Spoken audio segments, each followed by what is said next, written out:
यहां पर ये देखिए पैराग्राफ, अब जो आपने सीखा है सब कुछ उसको अप्लाई करने की बारी है। 3 से 4 सवाल आप आसानी से निकाल लोगे, एक सवाल छोड़ दो, कभी भी आप सारा का सारा पैराग्राफ सॉल्व कर पाओगे। थोड़ा सा मॉडरेट रहा तो कर पाओगे, एल्स डिफिकल्ट रहा तो कभी कभी आंसर गलत कर देते हैं। खैर, आ रिसर्चर, एक रिसर्चर ने क्या किया, स्टडीड द वेरिएबल्स, किनको अध्ययन किया, चरों को अध्ययन किया, दैट डिटरमाइंड द, किसको डिटरमाइन किया गया उसके द्वारा, पोस्ट ट्रोमैटिक ग्रोथ को, किसको किया गया, पीटीजी को। ठीक है, पीटीजी कहां पढ़ोगे आप, यूनिट नंबर 10 में हमारे साथ। ठीक है, रिचर्ड टेट्सियन कालून की एंट्री होगी, in the husbands of breast cancer survivor. अब यहां पे देखो ट्विस्ट किया है। ठीक है, किसके अंदर स्टडी हो रही है, हस्बैंड्स ऑफ, ठीक है, पति, किनके किनके पति, ऑफ ब्रेस्ट कैंसर सर्वाइवर्स, यानी कि वो महिलाएं जिन्होंने क्या किया, ब्रेस्ट कैंसर को सर्वाइव किया, उनके हस्बैंड पे ये काम होने वाला है। ठीक है, द एग्जिस्टिंग लिटरेचर आइडेंटिफाइड, ये सवाल देखो आप आगे करोगे, जून 25 में आपका पीवाईक्यू आएगा इस पे। ठीक है, लिटरेचर के ऊपर, identified a number of factors. ठीक है, नंबर ऑफ फैक्टर्स मिले हैं, such as emotional support, quality of marital relationship, शादी कैसी है उनकी, exposure to individual with PTG as important determinants of PTG in women. ठीक है, यानी कि महिलाओं के अंदर क्या मिला उनको, पीटीजी के कौन कौन से मिले, 1 2 3 ये मिले। ठीक है, no information was available on PTG of the husbands of the patients. ठीक है, और यहां पर देखिए, the researcher investigated the same factors influencing their husbands. ठीक है, यानी स्टडी किस पे हो रही है, हस्बैंड्स पे, ये सारे फैक्टर्स किस पे निकाले हैं, वुमेन पे निकाले हैं, मतलब ये चीज ऑलरेडी हो चुकी है, इन पे देख रहे हैं यहां पर वो। ठीक है, अब देखते हैं सवाल क्या पूछा है आपसे। सबसे पहला सवाल पैराग्राफ नंबर 1 पूछ रहा है आपसे, what is the design used by the researcher, आपको बनना चाहिए। ठीक है, देखो यहां हमने कोई डिजाइन किया है क्या, या हमने किसकी बात की है, यहां पर वुमेन्स के साथ ऑलरेडी हो चुका है। अब हम किस पे देख रहे हैं, यहां पर उनके हस्बैंड्स पे हम देख रहे हैं। को रिलेशनल डिजाइन हो सकता है क्या, नहीं, मतलब ये थोड़ा डाउटफुल है। आंसर क्या है आपका, क्वासाई एक्सपेरिमेंटल। क्वासाई एक्सपेरिमेंटल में क्या बोलता है, एज इफ, जो पहले घटित हो चुका है उनको आप क्या कर पाओगे, मैनिपुलेट नहीं कर पाओगे, वो सब चीजें आती हैं। तो क्वासाई एक्सपेरिमेंटल डिजाइन यहां पर आंसर है, ए बी बी ए नहीं होगा, और सिंगल ग्रुप प्री और पोस्ट भी आपका यहां पर नहीं होगा इसके अंदर आंसर। ठीक है, आपको केवल क्या ध्यान रखना है इस सवाल के अंदर, आंसर क्या है, क्वासाई एक्सपेरिमेंटल डिजाइन। इसका मतलब क्या होता है, पहले जो घटना हो चुकी है। अब देखिए यहां पर क्या लिखा हुआ है,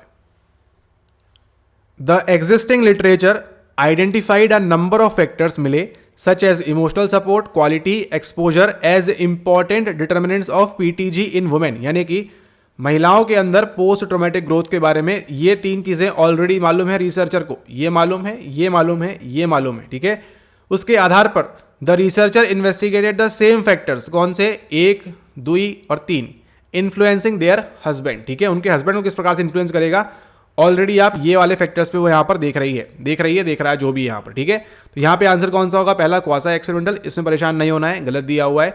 अगला देखो यहां पर, ये आपको बनना चाहिए, what type of statistical analysis should be used by the researcher address his objective. ठीक है, अब बताइए यहां पर किसका इस्तेमाल होगा, क्या यहां वन वे का होगा, टी टेस्ट का होगा, रिग्रेशन का होगा, या फिर काई स्क्वायर का होगा। ये इंपॉर्टेंट सवाल है, सारे पीवाईक्यू वीडियोस देखे हैं तो आपको बनना चाहिए, अप्लाइड बेस्ड सवाल है आपका। ठीक है, यहां पे आपका कॉमन सेंस अप्लाई कर दो, पूरा नॉलेज अप्लाई कर दो। क्या यहां पर हम वन वे का इस्तेमाल करेंगे, क्या हमारे पास यहां पर 2 से ज्यादा ग्रुप है, ऐसा है क्या, 2 से ज्यादा ग्रुप है क्या, 2 से ज्यादा ग्रुप हमारे पास नहीं है। ठीक है, टी टेस्ट, क्या हमारे पास यहां पर 2 ग्रुप हैं, ऐसी हमने बात की है क्या, 2 ग्रुप के बारे में, 2 ग्रुप का मीन वगैरह चेक कर रहे हैं, या फिर हम वुमेन्स और हस्बैंड को कंपेयर कर रहे हैं, इनका मीन देख रहे हैं, ऐसा हो रहा है क्या, ये भी नहीं हो रहा है, यहां पर टी टेस्ट भी नहीं आएगा, काई स्क्वायर भी यहां पर नहीं आएगा। ठीक है, क्योंकि यहां पर क्या है आपका आंसर, वो है आपका रिग्रेशन एनालिसिस, इसलिए आपको बताया था, ध्यान रखना है, ये क्या है आपका आंसर, रिग्रेशन एनालिसिस होता है यहां पर आंसर। ठीक है, क्यों, क्योंकि देखिए x1 क्या है आपका इमोशनल सपोर्ट, x2 क्या है आपका वहां पर जो है आपकी ऊपर, यहां देखिए पैराग्राफ के अंदर दिया हुआ है ना, ये 3, क्या करोगे इन तीनों का, घर थोड़ी लेके जाना है। इमोशनल सपोर्ट आपका x1, ये आपका x2, ये आपका x3। ठीक है, ये क्या निकल के आए आपके, ये निकल के आए हैं आपके प्रेडिक्टर वेरिएबल, यही तो करते हैं ना रिग्रेशन में। ठीक है, मल्टीपल होगा कि सिंगल होगा वो देखेंगे आगे, सवाल अगर आता है तो वैसा वाला। ठीक है, यहां पे आंसर क्या होगा, रिग्रेशन एनालिसिस। ठीक है, इसी से संबंधित सवाल देखो, अगला पूछेगा आपसे, what is the criterion variable in this study, ये तो बनना चाहिए आपसे। ठीक है, इक्वेशन आपको क्यों बताई थी स्टार्टिंग में, इसको याद रखना है, हर जगह काम आएगी आपको। ठीक है, क्राइटेरियन वेरिएबल, देखो आपने x1 तो निकाल लिया, यहां पे कैसे बन रहा है, y is equals to a1 plus b1 x1 plus a plus b2 x2 plus a3 x3, इस प्रकार से निकल रहा है आपका यहां पर। ठीक है, यहाँ पे अपने एक्स की वैल्यू तो प्राप्त कर ली है, वो तीनों आएगा, emotional support, post traumatic growth और वो सब जो आएगा। लेकिन यहाँ पर देखिए क्राइटेरियन वेरिएबल कौन सा रहेगा, जेंडर रहेगा क्या, मेल या फीमेल क्राइटेरिया है क्या यहाँ पर, बताइए। क्राइटेरिया इस पर आप चेक कर रहे हो, इस पर नहीं कर रहे हो, सोशल कंटेक्स्ट पे चेक कर रहे हो क्या, नहीं। ये तो क्या है, ये आपका एक्स है, क्या बचता है आपका आंसर, पोस्ट ट्रॉमेटिक ग्रोथ। ये क्या है आपका वाई है, जिसको आप क्या बोलते हो, आप बोलते हो क्राइटेरियन वेरिएबल। ये तो याद है ना, किया हुआ है पहले आपने, कैसा कर रहे हो यहाँ पर आप, ठीक है। इसको क्या बोलते हो, क्राइटेरियन वेरिएबल। देखिए पैराग्राफ में दिया हुआ है यहाँ पर, सबसे ऊपर देखिए, a researcher studies the variables that determine the post traumatic growth in the husband of ये। उसके बाद देखिए no information on was available on PTG, इस पर कोई इन्फॉर्मेशन नहीं थी, तो क्या किया, same factors influencing their husband. तो क्राइटेरिया क्या है भैया, पीटीजी चेक करना है उसको, ठीक है। पीटीजी अज्यूम कर रहा है कि उनके अंदर ये जो हस्बैंड है आपके ब्रेस्ट कैंसर सर्वाइवर्स के, इनके ऊपर किस प्रकार से पीटीजी काम करती है, उसके लिए फैक्टर्स क्या ले रहा है, वो सेम ले रहा है जो महिलाओं के ऊपर लिए थे, वही सेम आपके हस्बैंड्स के ऊपर भी यहाँ पर फैक्टर्स लिए जा रहे हैं, वही तो सवाल पूछ रहा है आपसे, ठीक है। तो ये आपको ध्यान रखना है, यहाँ पे सही आंसर कौन सा होगा आपका, पोस्ट ट्रॉमेटिक ग्रोथ, ठीक है। क्राइटेरियन वेरिएबल पूछा है। अब अगला देखो क्या बोल रहा है, there are different domains of PGT, ठीक है। पीजीटी लिख दिया है, पीटीजी होना चाहिए था, या तो पीजीटी लिख दिया है। Which one of the following does not come under them, सवाल ये नहीं आएगा, इन पांचों में से सवाल कुछ भी नहीं आएगा, रिपीट नहीं होगा, लेकिन जो कंसेप्ट है वो आपको बनना चाहिए, कैसे आप अप्लाइड बेस पे सवाल को ढूंढ सकते हो। अब ये सवाल आपको तुरंत बनेगा नहीं, इस वीडियो को 3 4 5 10 बार दिखेगा, टाइम अगर आपके पास एक्स्ट्रा हो तो, ठीक है। बार बार जब देखोगे दिमाग में इनकोड होना स्टार्ट होगा। अब यहां पर देखिए डिफरेंट डोमेन्स ऑफ पीटीजी बोला हुआ है, which of the following does not come under them. यहां पे किसकी बात हो रही है, पोस्ट ट्रॉमेटिक ग्रोथ की बात हो रही है। ट्रॉमा के बाद क्या होना है आपके लाइफ में, ग्रोथ होना है, ठीक है। ये कहां पढ़ोगे आप, यूनिट नंबर 10 में पढ़ोगे, रिचर्ड टेड्शियन कालून आएंगे, ये सवाल इंपॉर्टेंट है, ठीक है। ये सवाल आपको यहां नहीं, यूनिट नंबर 10 में लिंक करके पूछ सकता है। रिचर्ड टेड्शियन कालून नाम सुनिएगा आगे जाके भी फिर से आप। पर्सनल स्ट्रेंथ चाहिए होती है, स्पिरिचुअल चेंज चाहिए होता है, और दूसरों से संबंध, क्रिएटिविटी का कोई संबंध नहीं यहाँ पर, ठीक है। इसलिए क्या पूछा है, which of the following does not come under, तो क्या आपने नोट करना है, पीटीजी के अंदर आपकी जो है यहाँ पर ये क्रिएटिविटी नहीं आती है, ठीक है। पीटीजी होता है आपका, ठीक है। मतलब ट्रॉमा के बाद आपके लाइफ में कोई ट्रॉमा हुआ, कोरोना का इवेंट हुआ या महामारी कोई हुई यहाँ पर, ठीक है, भूख अकाल पड़ा, जो भी पड़ा यहाँ पर, ठीक है। पर्सनल स्ट्रेंथ की ताकत की चेक होगी आपकी, स्पिरिचुअल चेंज आपके अंदर होगा, और दूसरों के साथ कैसे संबंध है वो आते हैं आपके किसके अंदर, आपके पीटीजी के अंदर। ये आपको ध्यान रखना है। नेक्स्ट सवाल देखिए, which of the following will be the correct hypothesis for the study. अब वो चाह रहा है कि आप क्या करो, हाइपोथेसिस भी बनाओ। कितने प्रकार के होते हैं, 2 प्रकार के होते हैं, एक होता है आपका नल और दूसरा कौन सा होता है आपका अल्टरनेटिव, ठीक है। नल क्या बोलता है, दोनों चीजें इक्वल हैं, ये क्या बोलता है, दोनों चीजें इक्वल नहीं है। मतलब अगर हम ये कहें आपसे कि पपीता खाने से आपकी बॉडी बनती है, पपीता खाने से क्या होता है, बॉडी बनती है, तो इसका नल हाइपोथेसिस कैसे सेटअप होगा, कि यहाँ करते हैं, इसका नल हाइपोथेसिस कैसे सेट होगा, ये होगा नहीं, हम ही कहेंगे, हमारा स्टेटमेंट है पपीता खाने से बॉडी में फर्क पड़ता है, ठीक है। पपीता खाने से बॉडी में फर्क पड़ता है, ये जनरल स्टेटमेंट है रिसर्च का हमारी। अब यहाँ पर देखिए इसका नल कैसे बनेगा, कि पपीता खाने से बॉडी पर कोई फर्क नहीं पड़ता है, ठीक है। ये क्या हुआ, हमारा नल हुआ। इसको क्या करना होता है हमको, अगर हमारी रिजल्ट अच्छी मिलती है तो क्या करना होता है, इसको हमको रिजेक्ट करना होता है, ठीक है। ओके, तो अल्टरनेटिव हाइपोथेसिस कैसे बनेगा आपका, हमारा पपीता खाने से बॉडी में अरे कैसे हो गया, बॉडी में चेंज होता है, ठीक है, ये यहां मिलेगा। अच्छा यहां उल्टा कर दिया, 1 मिनट सॉरी, यहां पर देखिए ये ऐसा नहीं होगा, ये ऐसा रहेगा, ठीक है। पपीता खाने से बॉडी में कोई चेंज, मतलब ये जैसे आप पहले थे वैसे आप अभी भी हो। यहां पे क्या मिलेगा, चेंज, ये खाने से बॉडी में चेंज होगा। अब किस तरफ होगा, पॉजिटिव होगा नेगेटिव होगा, उसकी बात नहीं कर रहे हैं, वो तो आपका आगे देखोगे आप, डायरेक्शनल हाइपोथेसिस और नॉन डायरेक्शनल में, उसकी बात नहीं हो रही है, लेकिन केवल चेंजेस की हम बात कर रहे हैं, ठीक है। ओके, अब देखिए करेक्ट हाइपोथेसिस कौन सा होगा, the emotional support, quality of marital relationship and exposure to individual modeling of PTG will all contribute husband experience of PTG। बिल्कुल सही बात है, यही तो होगा, यही तो बात कर रहा है आपके उसके बारे में। y is equals to a plus bx, experience of PTG, ये क्या है आपका y है, ये x1 x2 और x3 तीनों दिया हुआ है, सही स्टेटमेंट है आपका, ये रहेगा आपका आंसर, ठीक है। अब देखिए ये सही क्यों है आपको समझ में आ जाएगा, जैसे ही आप दूसरे वाले कर लोगे यहां पर समझ में आ जाएगा आपको। पीटीजी ऑफ द हस्बैंड यानी कि post traumatic growth of husband will be different, अलग रहेगा फ्रॉम दैट ऑफ वाइफ्स, ऐसा बोल रहे हैं, ठीक है। ये अच्छा है क्या, करेक्ट हाइपोथेसिस होगा क्या, ये नहीं होगा। उसी के साथ देखिए आपका अगला, the social context factors of husband and the social context factor of wife will be correlate, नहीं ये भी नहीं होगा। The emotional support, quality of marital relationship and exposure to individuals modelling, PTG will correlate, इनके साथ सहसंबंध मिलेगा, नहीं। अगर हम यहाँ पर रिग्रेशन एनालिसिस कर रहे हैं तो यहाँ पर हम क्या देखेंगे कि इसका इफेक्ट, ये जो आपके प्रेडिक्टर्स हैं इनका इफेक्ट देखेंगे कहाँ पर, हमारे क्राइटेरियन के ऊपर। ये रहा आपका सही आंसर, ठीक है। तो यहाँ पे जो कंसेप्ट है वो आपको ध्यान रखना है, वो आपके लिए वेरी वेरी इंपॉर्टेंट है। इसका जो कंटेक्स्ट रहेगा वो आपके लिए इंपॉर्टेंट रहेगा, ठीक है। हम मूव करते हैं हमारा अगला, इसके लिए आपका जून 24 का देखते हैं कौन सा पैराग्राफ आया था। ये पैराग्राफ के अंदर कुछ चीज़ें हैं जो आपको ध्यान रखनी है, कुछ जो है आप कंप्लीटली डिस्कार्ड कर दोगे तो भी आपको बन जाएगा, ठीक है। यहां पर देखिए, the researcher assume that older adults are different from younger adults in their suicidal ideation, suicide के बारे में बात हो रही है, and in their reasons for thinking about committing suicide because of differences in life experience and coping competence. Hence they used cross sectional research, पढ़ा हुआ है कि नहीं पढ़ा हुआ है, यस पढ़ा हुआ है पीवाईक्यू के अंदर, एंड रिक्रूटेड 150 ओल्डर एडल्ट, कितने हैं, 150 पुराने लोग हैं 60 से 95 वर्ष वाले, हु वेयर मैच्ड, मैचिंग पढ़ी हुई है कि नहीं पढ़ी हुई है, एक्सटर्नियस वेरिएबल को कंट्रोल करने के लिए, कम करने के लिए क्या करते हैं, मैचिंग का इस्तेमाल करते हैं, पढ़ा हुआ है पीवाईक्यू में, विथ 150 यंगर एडल्ट्स, 150 और, मतलब टोटल वैल्यू कितनी हो गई, 150 बूढ़े 150 जवान, कितना हो गया 300, एक आंसर यहीं से निकल जाएगा। On gender, ethnicity, religion and self reported health status. Beck's scale for suicidal ideation, अगली बार ध्यान रखनी है कि सुसाइड के लिए किसने स्केल दी है, बेक ने दी है, इतना इनकोड करना है, ठीक है। वॉज यूज टू मेजर, ठीक है। दे यूज टी टेस्ट, कौन सा करेंगे बताओ, इंडिपेंडेंट सैंपल है, डिपेंडेंट सैंपल है, पढ़ा हुआ है आपने, इंडिपेंडेंट आएगा, दोनों अलग अलग है ग्रुप, ठीक है। For comparison of variables and found no significant difference, क्या मिला, कोई अंतर नहीं मिला, यानी नल हाइपोथेसिस क्या हो गया, वहां एक्सेप्ट हो गया, कोई डिफरेंस नहीं मिला। According to Siegler, neither cross sectional nor longitudinal, पढ़ा हुआ है दोनों, क्रॉस सेक्शनल और लॉन्गिट्यूडनल दोनों पढ़ा हुआ है। Study provide much information about how those changes occur over time, जो आप पढ़ते हो डेवलपमेंट में। He discussed a method that involves carefully observing behaviour during periods when rapid changes occurring and collecting both quantitative and qualitative. यहां पर देखिए आपको दिया हुआ है सवाल, what is the method Siegler discuss for studying the process of change, ठीक है। अब ये देखिए ये कौन सा है, ये आपका तुक्का वाला सवाल है, ठीक है।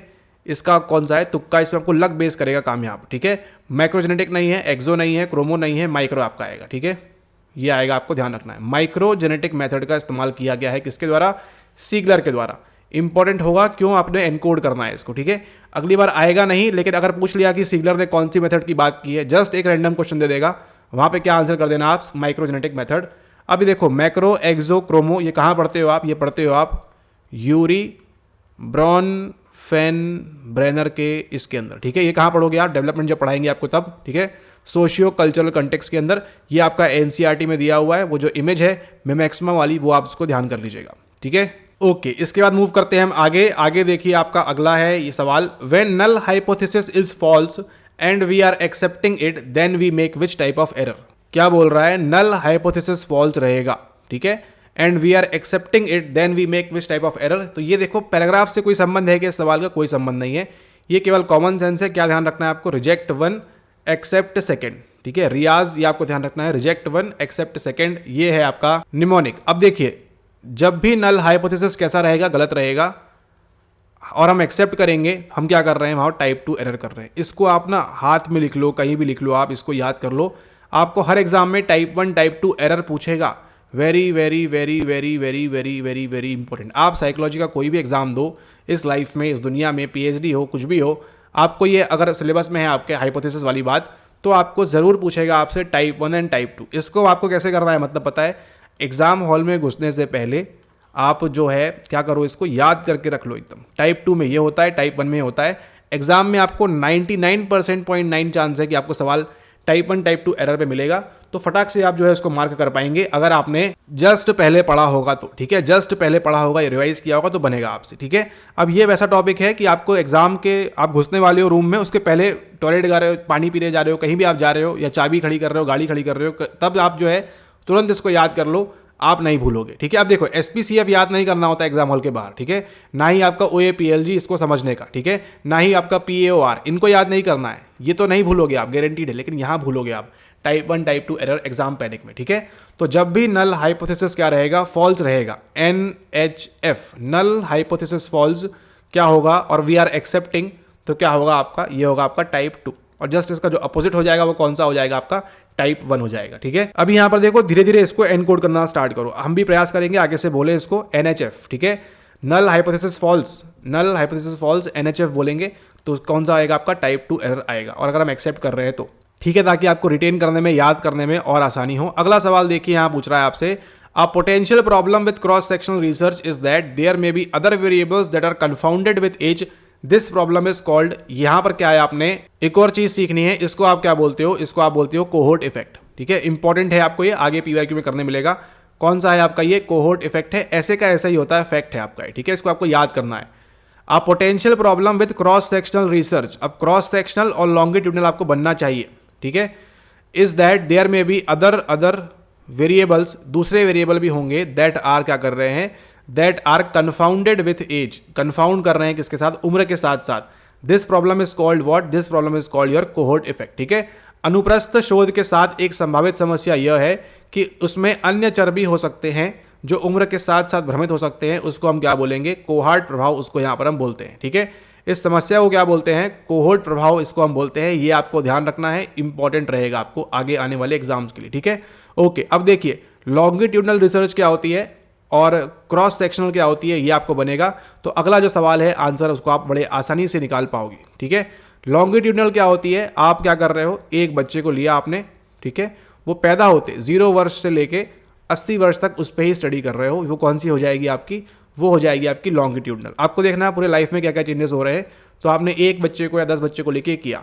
क्रॉस सेक्शन में क्या होगा, आप एक बच्चे को लोगे जो 10 वर्ष का है, दूसरे बच्चे को लोगे जो 20 वर्ष का है, तीसरे बच्चे को लोगे जो 30 वर्ष का है। इस प्रकार से आपने 80 वर्ष तक के 8 बच्चों को, 8 लोगों को यहाँ पर लिया है। ठीक है, उन सब पे स्टडी करोगे क्या क्या हो रहा है, ताकि आपको इतना टाइम वेट नहीं करना पड़ेगा कि जब ये 80 साल तक आपको वेट नहीं करना पड़ेगा। ठीक है, आपका 8-10 साल में जो है आपका रिसर्च स्टडी निकल के आएगी कि इनके अंदर किस प्रकार के चेंजेस होते हैं, क्या आपको देखने को मिलता है। एंड जो आपका थर्ड वाला है वो कौन सा है, वो है आपका जो अभी आपका अगला आंसर रहेगा। क्या कर दोगे, इन दोनों को कंबाइन कर दोगे, लॉन्गिट्यूडनल को एंड क्रॉस सेक्शनल को।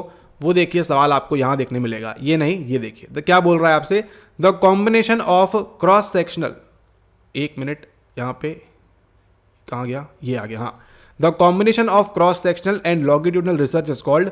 क्या इसको हम टाइम सीरीज बोलेंगे, नहीं बोलेंगे टाइम सीरीज। क्या इसको हम कोरिलेशन बोलेंगे, नहीं बोलेंगे। क्या बोलेंगे इसको, सीक्वेंशियल। ये रहा आपका आंसर। ठीक है, सीक्वेंशियल आगे आपको फिर से आएगा पीवाईक्यू में, डोंट वरी, ये आपको बनना चाहिए। ठीक है, तो आज के बाद 3 प्रकार के रिसर्च डिजाइन ध्यान रखना है, लॉन्गिट्यूडनल रखना है आपको ध्यान, क्रॉस सेक्शनल ध्यान रखना है और सीक्वेंशियल ध्यान रखना है। ठीक है, combination of cross sectional and longitudinal, L+C क्या बनाएगा आपका, S बनाएगा, LCS बनाएगा, ध्यान रखना है। अनुप्रस्थ काट और अनुदैर्ध्य अनुसंधान के संयोजन को क्या कहते हैं हम, अनुक्रमिक अनुसंधान, सीक्वेंशियल अनुसंधान कहते हैं। थीमेटिक नहीं आएगा, कोरिलेशन नहीं आएगा और टाइम सीरीज भी इसके अंदर आपका यहाँ पर नहीं आएगा। ठीक है, ओके। इसके बाद क्या है आपका, नहीं, ऊपर एक सवाल बच गया आपका, लास्ट सवाल, ये देखिए, what is the degree of freedom for the T test. कराने की जरूरत भी नहीं है, आपने पीवाईक्यू में कई बार किया हुआ है। कितनी वैल्यू है, 150 + 150। कौन सा सैंपल है आपके सामने, इंडिपेंडेंट सैंपल है। टोटल एन की वैल्यू कितनी है, 300 है। क्या होगा आपका फॉर्मूला, n-2 कर दो, 300 में से 2 का कितना बचा, 298। ये रहा आपका आंसर। ठीक है, आपका रहा ये आंसर, काम खत्म। अब यहां पढ़ लीजिए इसको एक बार हिंदी में। कुछ शोधकर्ताओं ने मान लिया कि देखो सवाल आप यहां कुछ भी पढ़ लो, आप इसके अंदर क्या मतलब है आपको, केवल मतलब है आपको इसके अंदर पूरे के अंदर केवल इस वैल्यू से 150 और 150, बस इसके आधार पर क्या निकाला आपने, टी टेस्ट का डिग्री ऑफ फ्रीडम निकाला। बाकी पैराग्राफ तो कंफ्यूज करने के लिए दिया हुआ है, कुछ भी करो, उन्होंने जो पूछा है वो अलग ही है। ठीक है, तो ये आपको ध्यान रखना है, यहाँ पर इस प्रकार से होता है। एंड यहाँ पर आपका पैराग्राफ समाप्त होता है, दिसंबर वाला, जून 24 वाला। अगले वीडियो में स्टार्ट करेंगे कौन से आपके, अगले वीडियो में स्टार्ट करेंगे हम आपके दिसंबर 2024 के 12 सवाल, और यहाँ पर कौन कौन से पीवाईक्यूज आए हुए हैं, कैसे सॉल्व करना है, उनको देखेंगे हमारे अगले पार्ट के अंदर। Thank you and have a nice day.